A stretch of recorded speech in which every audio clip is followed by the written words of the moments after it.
Hi, I'm Erin. I'm APMP's content manager and you're watching On the Record with APMP. Today, I'm joined by Heather Melton and we are going to be discussing LinkedIn. Yes. Thank you so much for coming, Heather. Thanks for having me. So it's a commonly discussed pain point in our community that bid and proposal professionals are often seen as an admin function, even when they're doing this really strategic work. How can visibility, for example, on LinkedIn or lack thereof, affect that perception? I think that what people normally forget is that everyone looks at LinkedIn. Everyone says, looks to see what's happening, what's going on, even if they're lurkers.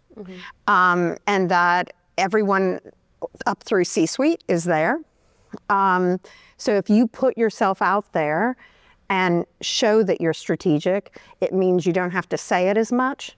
Right. You know, and so, I mean, there's nothing worse than being in a room and trying to go, pay attention to me and do all of that. I think we've all felt that maybe we, have been undervalued in something, and if you put yourself out there, then it's very hard to be ignored. Mm-hmm.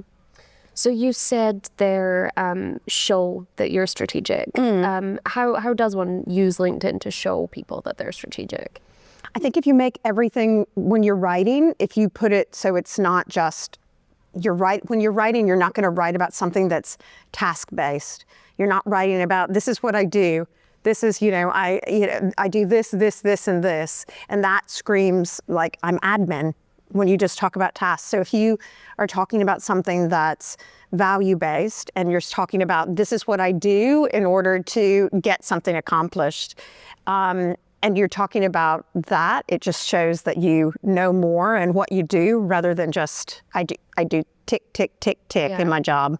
So leading off from that, then your about section on your LinkedIn page, that must be a great place where a lot of people will probably do the, I do this and I do that. Yeah. How do you use an about section in a strategic way?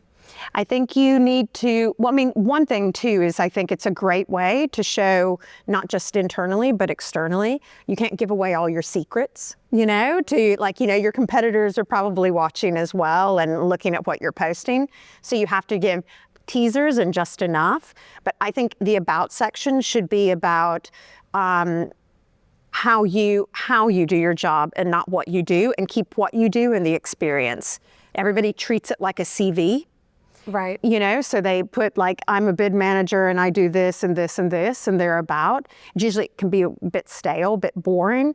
But if you talk about it as this is something that, this is how we bring value to our clients, and this is how the bid management team helps do that, it's a lot more powerful than just saying, these are the tasks I do in my job. It's the first thing that people do when they connect with you or different things. Now, after my session, I've had loads of connection. What they do, they go and look at your profile. And buyers are doing that as well. They want to know what team they may be working with. They want to know, about do they gel? Are they supporting each other and things like that? So if your about section talks about exactly, to a certain extent, because you can't show everything, but if your about section shows how you support clients, and some of your posts do, it's just human nature that you're going to be more trusting and feel like you know someone online more if you see them that way. Also, as someone who works in sales and is always trying to talk to bid people, they may not want to talk to just a salesperson, but if I show up online, I show up for them, then they're more apt to want to talk to me as well. Yeah, you're showing up as a person rather than a company and a logo. Yeah, exactly. So they know what they're going to get when they sign up to talk to you. They know you're not going to be doing a hard sell, or they already know how you think about certain things, and I think it makes it a lot easier for people and for the buyers as well when you're trying to get their attention. Absolutely. So in terms of your entire approach to LinkedIn, from posting to your About Me, what does it look like to show up with purpose rather than posting for the sake of it, or just filling in each part of the LinkedIn experience individually? Yeah.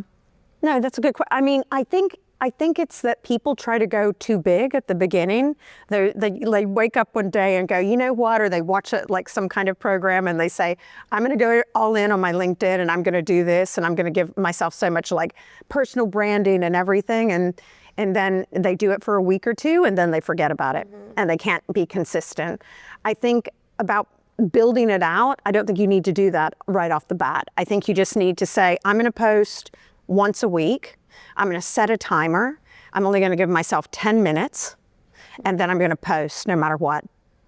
Oh, wow. That's how I started. I just would set a timer. I write for 10 minutes and then I just do it. And you just post it. And then I just post it. Oh my. Yeah, including like any memes or things I do. I think of it and go, okay, I give myself 10 minutes and then I do it.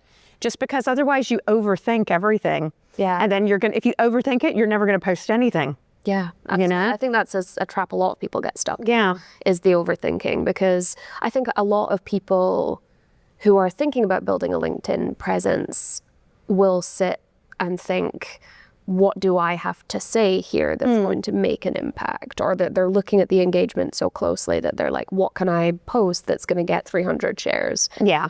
And you're saying to disregard that kind of mentality.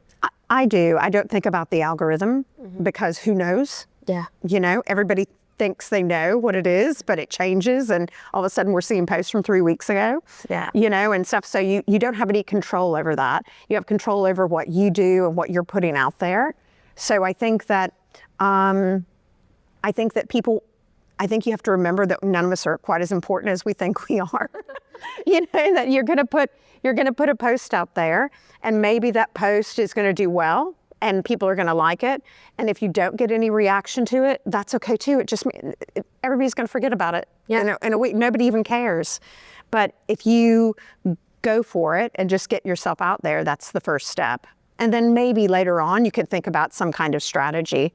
I don't think I have a strategy. I just think that for organizations, like I make up bid words. So I do that on Thursdays. You know, so that's what I do on a Thursday. And then I don't want to post too much about my company all the time. Sometimes I just want to talk about the theme. So then I do like one post, hopefully my CEO's written or something, and I can share and put my own comments on that. Or there's something that they have on LinkedIn, I can share that.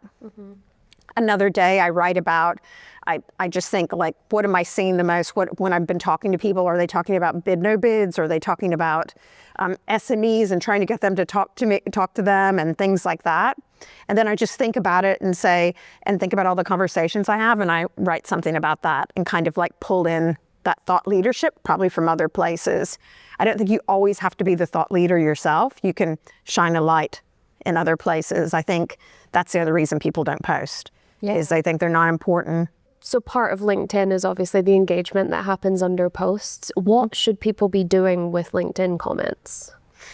So one thing that I always try to do is 15 minutes before I'm going to post, I start doing comments. I start making comments on other people's posts. Okay. One, because, you know, you need to give to get.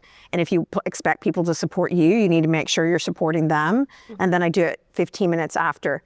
They say from the beginning when I started, they say it warms up the algorithm. So so that's something that there as well. But also I think that a lot of times if you feel a little unsure about posting, comments are a good way to dip your toe in. So you can comment on someone else's post and maybe that'll give you an idea for your own post. So that's one thing that you can do as well. Yeah, great way to grow your network, I suppose. Also, people will see you in comment sections. And if you're saying something, then... Sometimes your comments will get more engagement than a post. Absolutely. Well, thank you so much, Heather. It was lovely to see you. It was lovely to see you too. Thanks for having me. Thank you for coming on the record.